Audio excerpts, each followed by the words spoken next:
Assalamualaikum warahmatullahi wabarakatuh.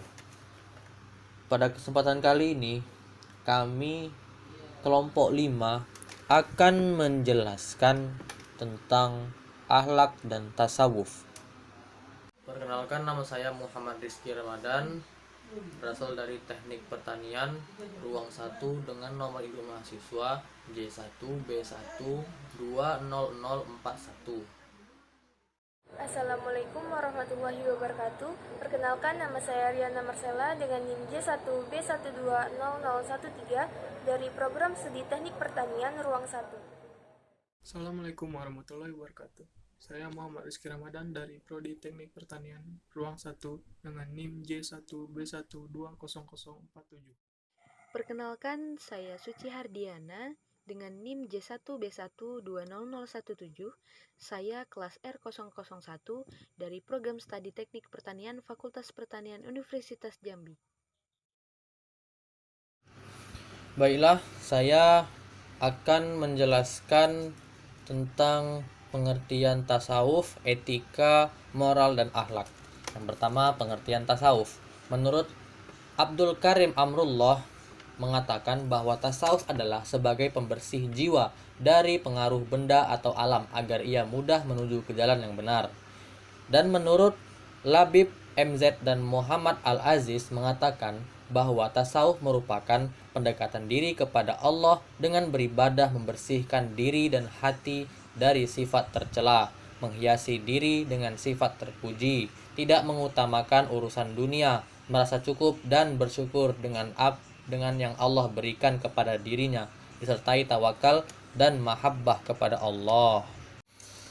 Yang kedua adalah pengertian etika.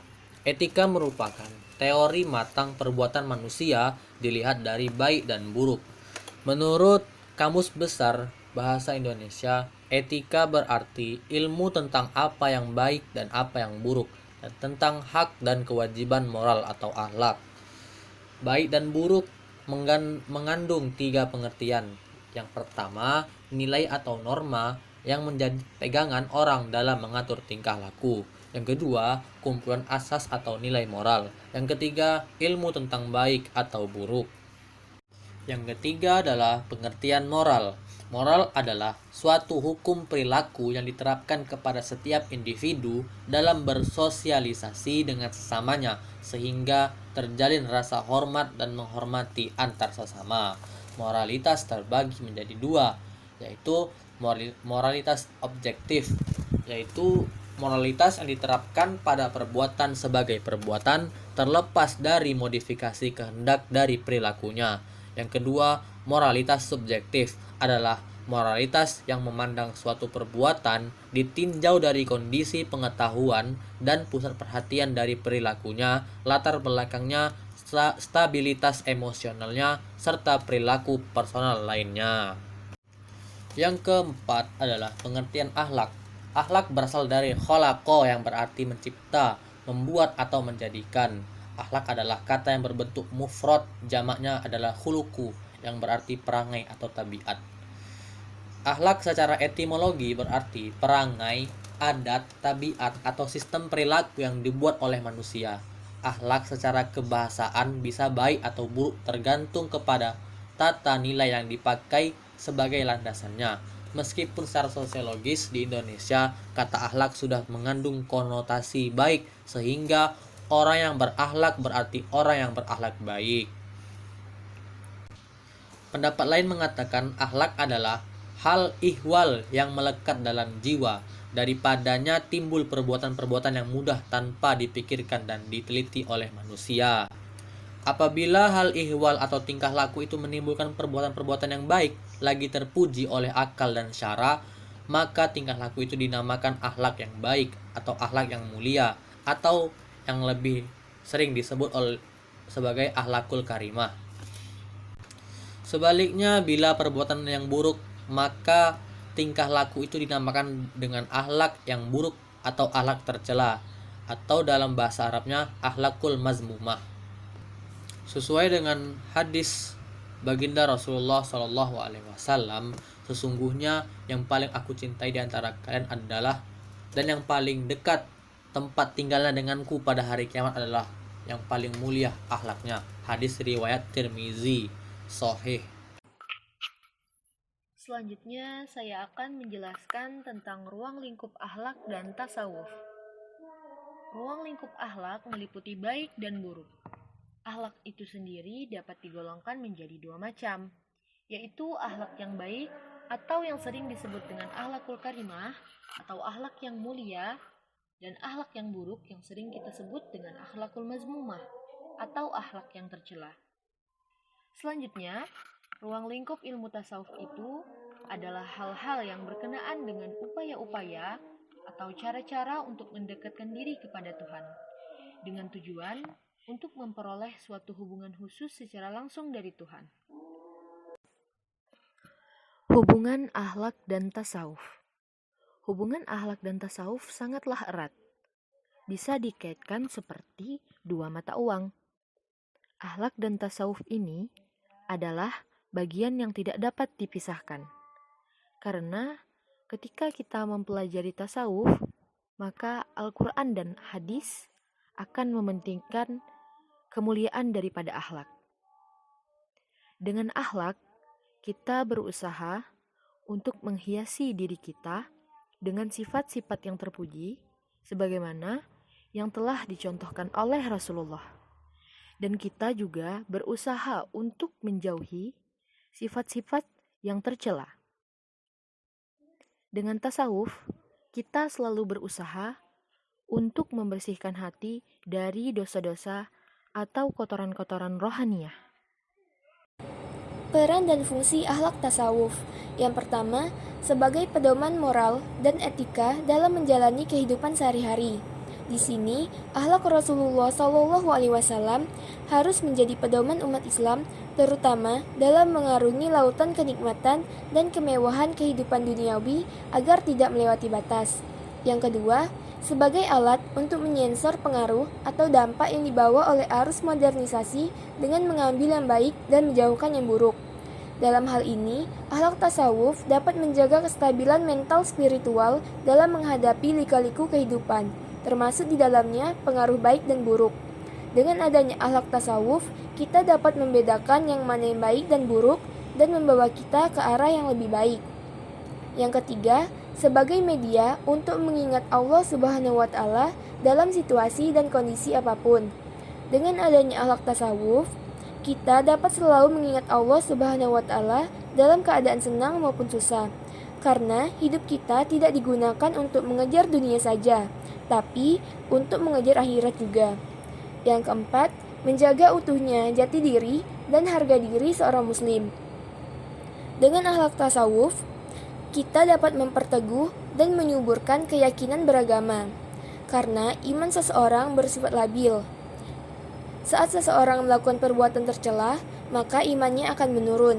Namun, apabila kita sering mendengarkan pengajian dan ceramah agama, kita akan mendapat pencerahan untuk meyakinkan dan meneguhkan iman kita sehingga tidak mudah tergoda dengan kenikmatan dunia yang hanya bersifat sementara.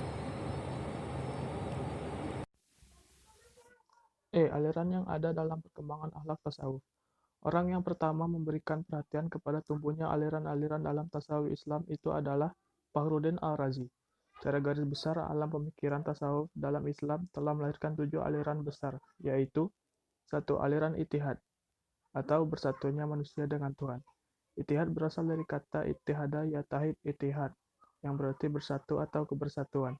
Secara istilah, ittihad merupakan pengalaman puncak spiritual seorang sufi ketika ia dekat bersahabat, cinta, dan mengenal Allah sedemikian rupa sehingga dirinya merasa menyatu dengan Allah. B. Aliran Hulul atau inkarnasi. Al-Hulul adalah kepercayaan bahwa Allah bersemayam di tubuh salah seorang yang kiranya bersedia untuk itu karena kemurnian jiwanya dan kesucian ruhnya. C. Aliran Ittisal. Aliran Ittisal dikemukakan oleh para filsuf ternama, yaitu Al-Farabi, Ibnu Sina, Ibnu Bajjah, dan Ibnu Tufail. Tasawuf menurut Al-Farabi bukan hanya membahas masalah amal atau kebersihan jiwa, memerangi hawa nafsu dan kelezatan badannya saja, tapi juga harus melalui akal dan pemikiran itu sendiri. D. Aliran Isyraq. Aliran Isyraq berasal dari bahasa Arab yang berarti timur. Secara etimologi, mengandung maksud terbitnya matahari dan dengan sinar yang terang. Aliran Ahlul Malamah. Ahlul Malamah adalah sekumpulan orang yang mencela dan merendahkan diri mereka karena itulah tempat kesalahan-kesalahan. Ajaran kaum Malamatiyah ini pada dasarnya ialah mencela diri sendiri, merendahkan dan menghinakan di depan orang untuk melindungi keikhlasan dan kedekatan dirinya dengan Tuhan, menjaga kemurnian ketulusan, dan menjauhkan diri dari kesombongan. Aliran Wahdatul Wujud atau Panteisme. Wahdatul wujud adalah ungkapan yang terdiri dari dua kata, yaitu wahdat dan al-wujud.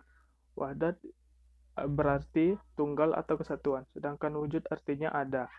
Dengan demikian, wahdatul wujud berarti kesatuan wujud. Aliran Ahlus Sunnah. Ahlus Sunnah ialah jalan yang ditempuh atau cara pelaksanaan suatu amalan baik itu dalam perkara kebaikan maupun perkara kejelekan.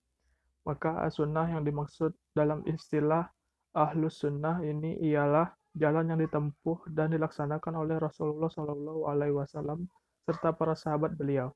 Dan pengertian Ahlus Sunnah ialah orang-orang yang berupaya memahami dan mengamalkan as-sunnah an-nabawiyah serta menyebarkan dan membelanya. Kesimpulan yang dapat kita ambil dari penyampaian sebelumnya, yaitu akhlak adalah kehendak jiwa manusia yang menimbulkan perbuatan dengan mudah karena kebiasaan, tanpa memerlukan pertimbangan pikiran terlebih dahulu.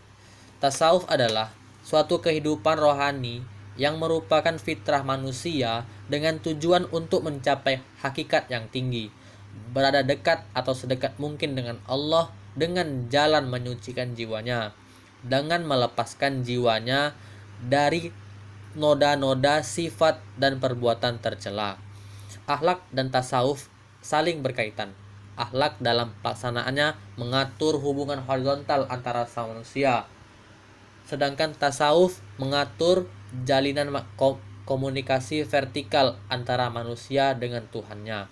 Akhlak menjadi dasar dari pelaksanaan tasawuf, sehingga dalam prakteknya tasawuf mementingkan akhlak.